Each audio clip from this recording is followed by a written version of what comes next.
ibyiza bihebuje dawe tubyinjiranye mu murwa wawe ahaganje amahoro tuje kugusanganiza uru rusange rw'amajwi mu ndirimbo tukubyinira tuje kugushengerera no kugukuza kugusenga no kugusingiza. Ku izina ry'Imana Data na Mwana na Roho Mutagatifu, amina. Shalom, Kristo Yezu akuzwe. Turi ku itariki ya 2 ukwezi kwa 10 2025. Kuri uyu munsi turahimbaza umunsi mukuru w'abamarayika barinzi bacu. Umunsi mwiza kuri twese, abamarayika barinzi bakomeze batugenda imbere maze tunogere Imana. Turazirikana abatagatifu Reje na Leodogari, abizihiza abazina babo nabo mbifurije umunsi mwiza. Somo rya mbere turisanga mu gitabo cy'umuhanuzi Nehemiya, umutwe wa 8, umurongo wa 1 kugera kwa 4a, umurongo wa 5 kugeza kwa 6, n'umurongo wa 8 kugeza ku 12. Mu mboneko z'ukwezi kwa 7, imbaga yongera gukoranira ku kibuga cy'imbere y'irembo ry'amazi, bose bashyize hamwe. Nuko babwira Ezira umwanditsi ngo azane igitabo cy'amategeko ya Musa Uhoraho yari yarahaye Isiraheli. Ezira umuherezabitambo azana igitabo cy'amategeko imbere y'ikoraniro ryose. Kuri uwo munsi wa mbere w'ukwezi kwa 7 hari hateraniye abagabo n'abagore ndetse n'abandi bose baciye akenge. Naho kuva mu museke kugeza ku manywa y'ihangu, Ezira asomera icyo gitabo aho ku karubanda imbere y'irembo ry'amazi, hateraniye abagabo, abagore mbese n'abandi bose baciye akenge. Imbaga yose yari yitonze bateze amatwi igitabo cy'amategeko. Umwanditsi Ezira yari ahagaze ahantu hirengeye bari bamuteguriye bakoresheje ibiti. Ezira bumbura igitabo bose bamureba, kuko aho yari ahagaze yabasumbaga uko bangana, maze akimara kukibumbura imbaga yose irahaguruka. Ezira abanza gushimira Uhoraho, Imana y'igihangange, maze imbaga nayo ishyira amaboko ejuru, bose bikirikiriza rimwe bati amen amen. Nuko barunama bapfukamira Uhoraho bubitse uruhanga ku butaka. Ibyo Ezira yamaraga gusoma mu gitabo cy'amategeko y'Imana, yabihinduraga mu rurimi rwa bose akabibasobanurira maze bakabyumva. Nuko Nehemiya umunyacyubahiro, Ezira umuherezabitambo n'umwanditsi hamwe n'Abalevi basobanuriraga rubanda babwira imbaga bati, uyu munsi weguriwe Uhoraho Imana yanyu. Mwigira agahinda nk'aho mwapfushije kandi mwirira. Kandi koko imbaga y'Imana yari yamaze kumva ayo magambo, maze bose baraturika bararira. Ezira arongera arababwira ati, nimugende murye inyama z'amatungo y'imishishe, munywe n'inzoga ziryohereye kandi musangire n'abatagize icyo bategura, kuko uyu munsi weguriwe Uhoraho. Ntimugire agahinda, kuko ibyishimo by'Uhoraho ari byo buhungiro bwanyu. Maze Abalevi nabo bagahoza imbaga bavuga bati, nimuceceke, kuko uyu munsi ari umunsi mutagatifu, kandi mwikomeza kugira agahinda.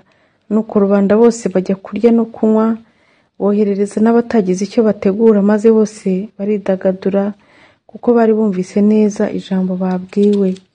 Iryo ni ijambo ry'Imana.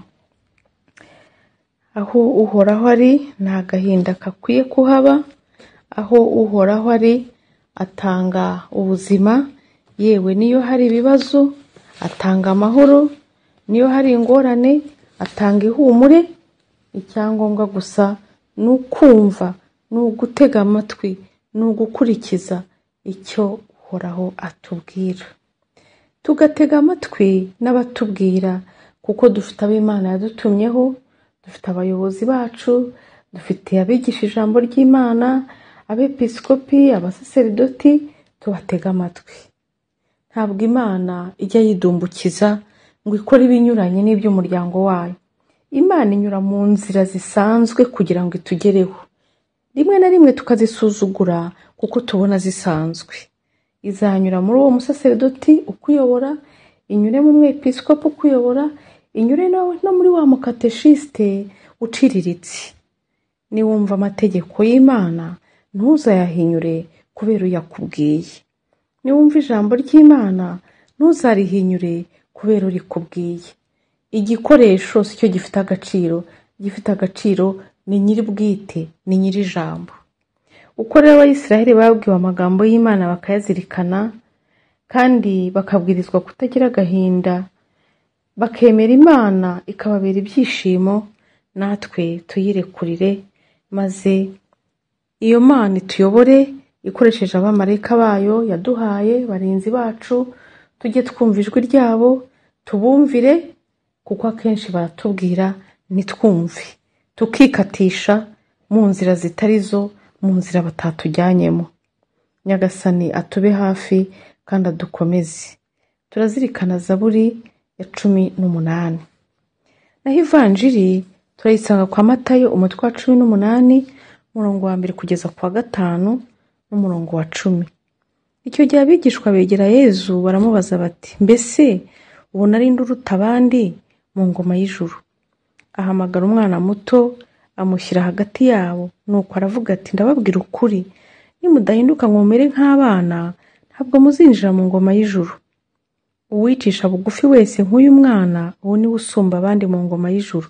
Uwakira neza umwana w'umuntu, umwana nk'uyu arijya agirira nijya aba yakiriye. Mwirinde rero kugira uwo musuzugura muri aba batoya. Iyo ni ivanjiri ntagatifu. Iby'ingoma y'ijuru ni amayobera, kuko uwibwira ko ari mukuru cyane niwe mwana, umwana niwe mukuru. Ingoma y'ijuru ni iy'abicisha bugufi bakamera nk'abana. Twitegereza abana, twese turabafite iruhande rwacu, mu ngo zacu, mu mashuri. Urebe ukuntu abana bafite umutima mwiza. Urebe ukuntu mu ishuri umwarimu yabajije abana ati, se ninde wishe Yezu? Umwana umwe aramanika aravuga ati, ubanza baramurozi. Innocence y'abana. Abana ni abatagatifu, nta mbereka. Ariko murebe imbereka ziri mu mitima yacu, murebe imipaka iri mu mitima yacu, murebe inkuta twubatse, amakode twashyize mu mitima yacu. Nitutamera nk'abana ntabwo tuzinjira mu bwami bw'Imana. Ejo hashize twizihizaga Mutagatifu Tereza w'umwana Yezu, wabaye umwana akajya abwira Yezu ati, ungire nk'umweyo uzajya ukubuza aho ushaka. Twebwe se kuki twikomeraho? Twebwe se kuki twumva turi ibihangange? Aba bana Yezu agaragaza basa n'abamarayika, kandi bafite n'abamarayika imbere iruhande rw'Imana bahora basingiza Imana. Natwe dusaba uyu mutima uciye bugufi, kuko umwana ntiyanduranya, yakira icyo ahawe, ntatera amahane, kandi arizera. Icyo umubwiye agifata uko. Iyo umubwiye ati ngiye ku kazi ndakuzanira umugati, yewe niba waba utari buwuzana arabyemera. Umutima muziranenge, umutima utiyanduza. Hariho n'abajya bavuga bati, abantu ni beza iyo batakuraga, umuntu agahora ari umwana. Ni ukuvuga ngo iyo bakuze bazana ubucakura. Muvandimwe, niba mu mutima wawe harimo ubucakura, bwira Yezu agukize, kugira ngo nawe ube nk'uyu mwana. Abigishwa ba Yezu nabo ntibari shyashya ngo bariho bibaza ubaruta mu ngoma y'ijuru.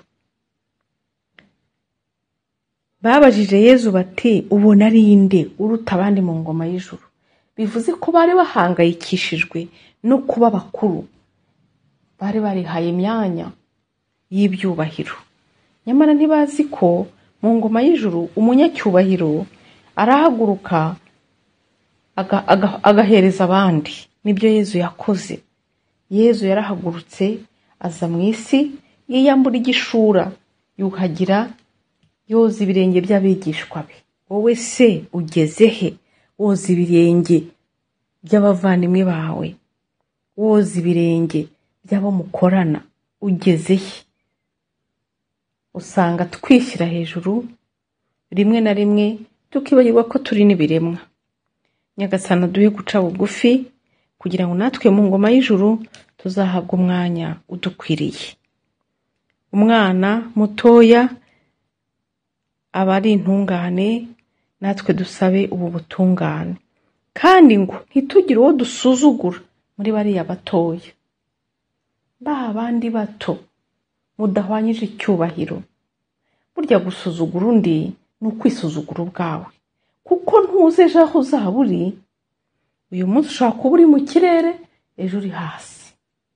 Nyamara niwitwara neza, uwo wagiriye neza mutoya niwe ushobora kugukiza. Rero urukundo ntirusuzugura abandi, rwubaha bose kandi rugatanga ibyishimo kuri bose. Nyagasani abigufashemo kandi umugisha we uguhoreho urakabaho. Mu izina ry'Imana Data na Mwana na Roho Mutagatifu. Amina. Amina. Amina.